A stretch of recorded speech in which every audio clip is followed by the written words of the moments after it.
প্রলয় উল্লাস কবিতা। এই প্রলয় উল্লাস কবিতার কবি পরিচিতি সম্পর্কে আমরা জানব। এই যে কাজী নজরুল ইসলাম, এই কাজী নজরুল ইসলামের জন্ম 25শে মে 1899 খ্রিস্টাব্দ। বাংলা সাল হচ্ছে 11ই জ্যৈষ্ঠ 1306 বঙ্গাব্দ। বর্ধমান জেলার চুরুলিয়া গ্রামে কবি কাজী নজরুল ইসলাম জন্মগ্রহণ করেন। এই কবি কাজী নজরুল ইসলামের মৃত্যু 29শে আগস্ট 1976 খ্রিস্টাব্দ। বাংলা সাল হচ্ছে 12ই ভাদ্র 1383 বঙ্গাব্দ। তিনি পিজি হাসপাতাল, ঢাকায় তিনি মৃত্যুবরণ করেন। এই কাজী নজরুল ইসলামের পিতার নাম হচ্ছে কাজী ফকির আহমদ, মাতা বেগম জাহেদা খাতুন। তার কিছু উল্লেখযোগ্য ঘটনা রয়েছে। হুগলি জেলার রাজনৈতিক বন্দীদের নিয়ে অনশন, অগ্নিবীণা, প্রলয় শিখা, ভাঙার গান প্রভৃতি কাব্যগ্রন্থ প্রকাশের পর রাজদ্রোহিতার অপরাধে কারারুদ্ধ হওয়া, 1945 খ্রিস্টাব্দে কলিকাতা বিশ্ববিদ্যালয় থেকে জগত্তারিণী স্বর্ণপদক প্রাপ্তি, 1960 খ্রিস্টাব্দে ভারত সরকার কর্তৃক অসামরিক সর্বোচ্চ সম্মান পদ্মভূষণ উপাধিতেও ভূষিত হওয়া, 1974 খ্রিস্টাব্দে ঢাকা বিশ্ববিদ্যালয় কর্তৃক ডক্টরেট উপাধি লাভ, 1975 খ্রিস্টাব্দে বাংলাদেশের সবচেয়ে সম্মানীয় খেতাব 21 পদক লাভ, 1972 খ্রিস্টাব্দে বাংলাদেশ সরকার কর্তৃক জাতীয় কবি সম্মান দান। এই ছিল কাজী নজরুল ইসলাম কবির কিছু উল্লেখযোগ্য ঘটনাবলী। এবার আমরা দেখে নেব এই প্রলয় উল্লাস কবিতার উৎস। এই প্রলয় উল্লাস কবিতাটির উৎস হচ্ছে অগ্নিবীণা 1922 কাব্যগ্রন্থ। তাহলে কোন কাব্যগ্রন্থ থেকে প্রকাশিত হয়েছে? অগ্নিবীণা কাব্যগ্রন্থ থেকে প্রকাশিত হয়েছে। এই অগ্নিবীণা কাব্যগ্রন্থটি প্রকাশকাল হচ্ছে 1922। প্রলয় উল্লাস, এই প্রলয় উল্লাস শব্দটিকে প্রলয় উল্লাস এই প্রলয় উল্লাস শব্দটিকে যদি আমরা আলাদা করি তাহলে আমরা পাবো প্রলয় যোগ উল্লাস। প্রলয় কথার অর্থ হচ্ছে ধ্বংস। প্রলয় কথার অর্থ কি? ধ্বংস। আর উল্লাস কথার অর্থ হচ্ছে আনন্দ। উল্লাস কথার অর্থ কি? আনন্দ, অর্থাৎ ধ্বংসের মধ্য দিয়ে আনন্দ।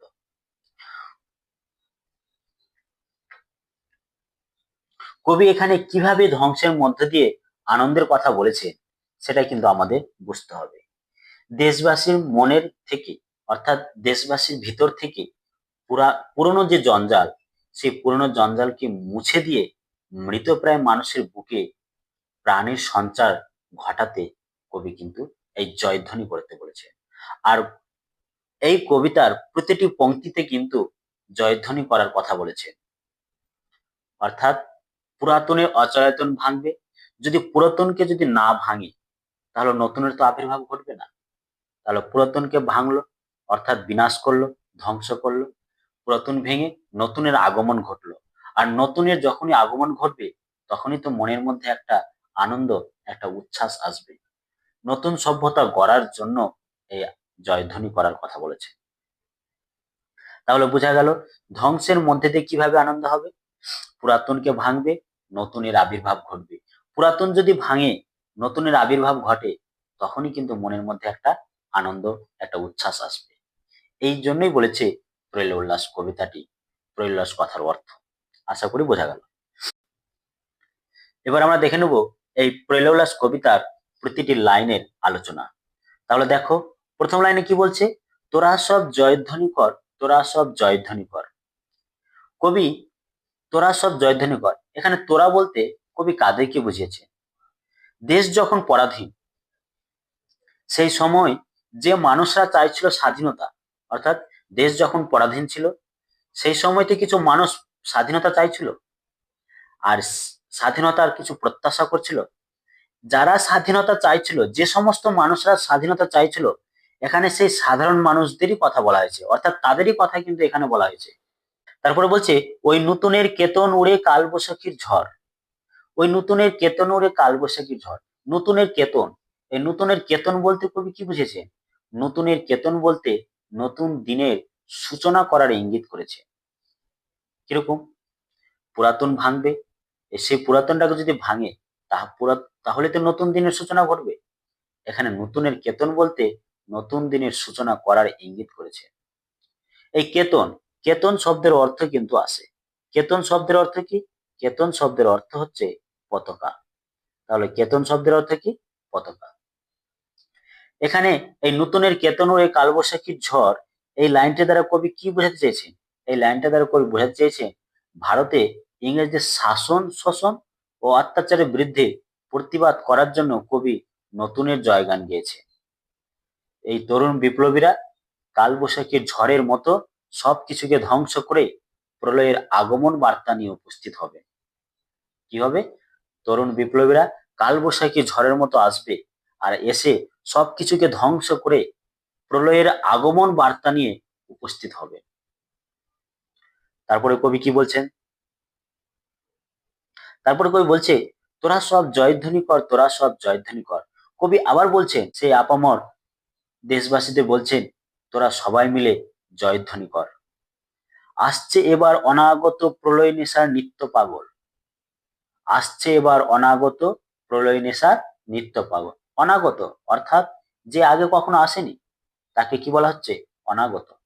এই অনাগত আসছে, কিভাবে আসছে? ধ্বংসের নেশাতে পাগলের মতো নৃত্য করতে করতে অনাগত আসছে। তাহলে অনাগত কিভাবে আসছে? অনাগত আসছে ধ্বংসের নেশাতে। কিসের নেশাতে? ধ্বংসের নেশাতে। পাগলের মতো নৃত্য করতে করতে সে অনাগত আসছে। তারপরে কই বলছে, সিন্ধু পারের সিংহদ্বারে ধমক হেনে ভাঙলো আগল। আগল, আগল শব্দের অর্থ কি? আগল শব্দের অর্থ হচ্ছে খিল। আগল শব্দের অর্থ কি? আগল শব্দের অর্থ হচ্ছে খিল। সে সিন্ধু পারের সিংহদ্বারে অর্থাৎ প্রধান দরজায় এক ধমকে, এক চিৎকারে সেই দরজার খিল ভেঙে চুরমার করে দেয়। তরুণ বিপ্লবীরা যে আসছে, সেই তরুণ বিপ্লবীদের ধমকে যে সিন্ধু পারের সিংহদ্বারের যে মেন দরজা রয়েছে, সেই মেন দরজার যে খিল, সেই খিল পর্যন্ত কিন্তু ভেঙে চুরমার করে দেবে। এখানে সিন্ধু পারের সিংহদ্বার বলতে কবি কি বুঝেছেন? সিন্ধু পারের সিংহদ্বার বলতে কবি বুঝেছেন, ভারত যখন পরাধীন, তখন দেশপ্রেমিকদের ধরে নিয়ে গিয়ে আন্দামানের সেলুলার জেলে আটকে রাখা হতো। এখানে সিন্ধু পারের সিংহদ্বার বলতে সেই জেলখানার প্রধান দরজাকে বোঝানো হয়েছে। যে জেলখানার প্রধান দরজায় দেশপ্রেমিকদের ধরে নিয়ে গিয়ে আটকে রাখা হয়েছিল, সেই জেলখানার প্রধান দরজাকে কিন্তু সিন্ধু পারের সিংহদ্বার বলা হয়েছে। তো কবি এই লাইনটি দ্বারা কি বলছে? এই লাইনটি দ্বারা বোঝাতে চাইছে এটাই, যে যে অনাগত আসতে চলেছে সে এত শক্তিশালী, তার চিৎকারে সেই দরজার খিল পর্যন্ত ভেঙে চুরমার হয়ে যায়। মৃত্যু গহন অন্ধকূপে মহাকালের চণ্ডরূপে ধূম্রধূপে বজ্রশিখার মশাল জেলে আসছে ভয়ঙ্কর। মৃত্যু গহন অন্ধকূপে, যেখানে মৃত্যু গভীর অন্ধকারে লুকিয়ে থাকে। কি?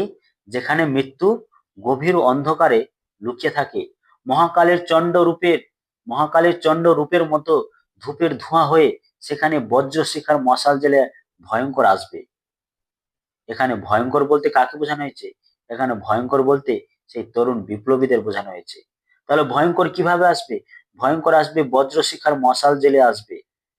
ভয়ঙ্কর বলতে কাদেরকে বোঝানো হয়েছে? ভয়ঙ্কর বলতে তরুণ বিপ্লবীদের কথা বোঝানো হয়েছে। তাহলে এই যে প্যারাটা, এই প্যারার মাধ্যমে কবি কি বোঝাতে চেয়েছেন? এই প্রথম কয়েকটি লাইনের দ্বারা কবি বোঝাতে চেয়েছেন যে সে আপামর দেশবাসীরা জয়ধ্বনি করবে, সেই তরুণ বিপ্লবীরা, কারণ তারা দেশকে স্বাধীন করার আপ্রাণ চেষ্টা করে যাচ্ছেন। আর তারা পুরাতনকে ধ্বংস করে নতুনের আগমন ঘটাবে। সেটা সে নতুন দিনের ইঙ্গিত কিভাবে করবে? কালবৈশাখী ঝড়ের মতো সে পুরাতনকে উড়িয়ে নতুনের একটা আগমন নিয়ে আসবে। তাই কবি বলছেন, তোরা সবাই মিলে জয়ধ্বনি কর। নতুন দিনের আগমন আসছে, তোমরা সবাই মিলে কি করো? জয়ধ্বনি কর। আর যে আসছে, যে নতুন দিনটা আসছে, কারণ নতুন দিন তো এর আগে কখনো আসেনি, সে আসছে। কিভাবে আসছে? প্রলয় নেশার নিত্য পাগল, ধ্বংসের নেশাতে পাগলের মতো নৃত্য করতে করতে আসছে।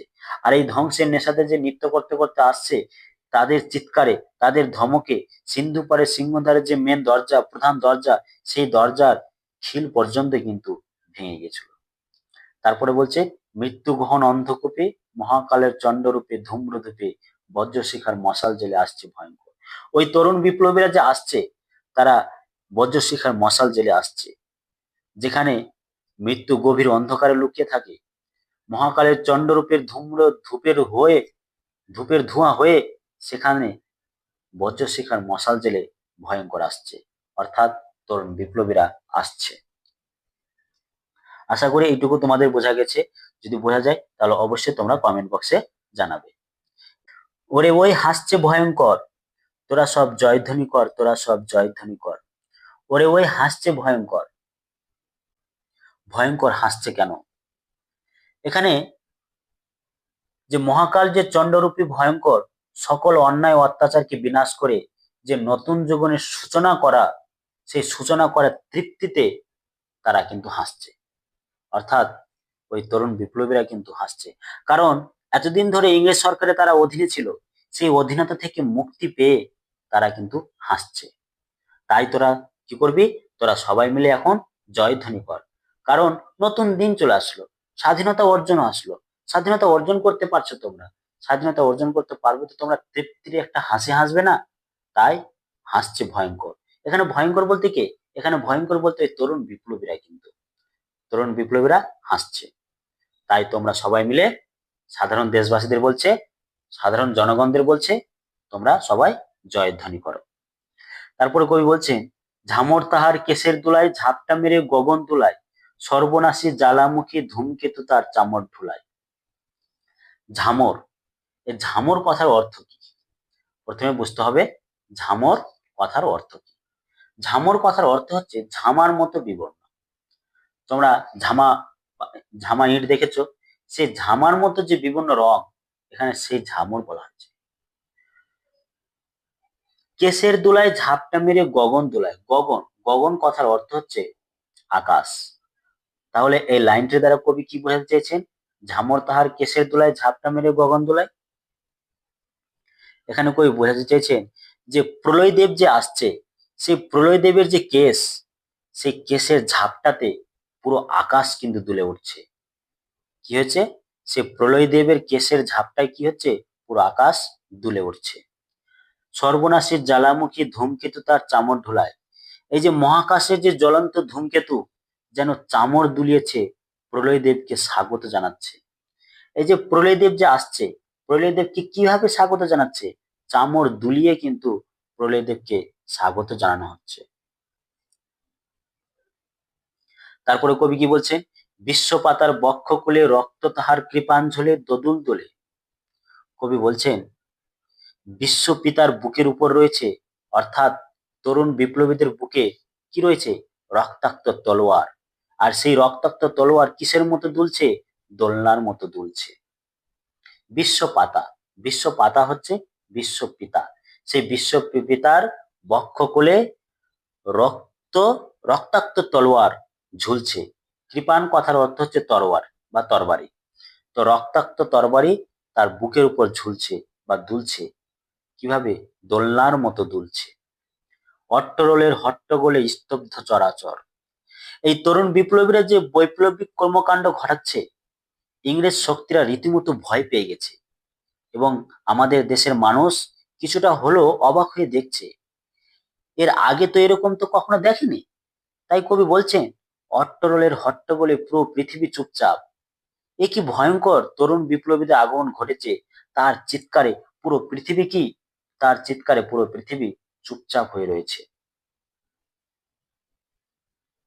ওরে ওই স্তব্ধ চরাচর, পুরো পৃথিবীটা কি হয়েছে? চরাচর কথার অর্থ হচ্ছে পৃথিবী, পুরো পৃথিবীটা চুপচাপ রয়েছে। তোরা সব কি করবি? তা আবার কবি বলছেন সাধারণ জনগণ, সাধারণ দেশবাসীদের বলছেন, তোরা সবাই মিলে জয়ধ্বনি কর।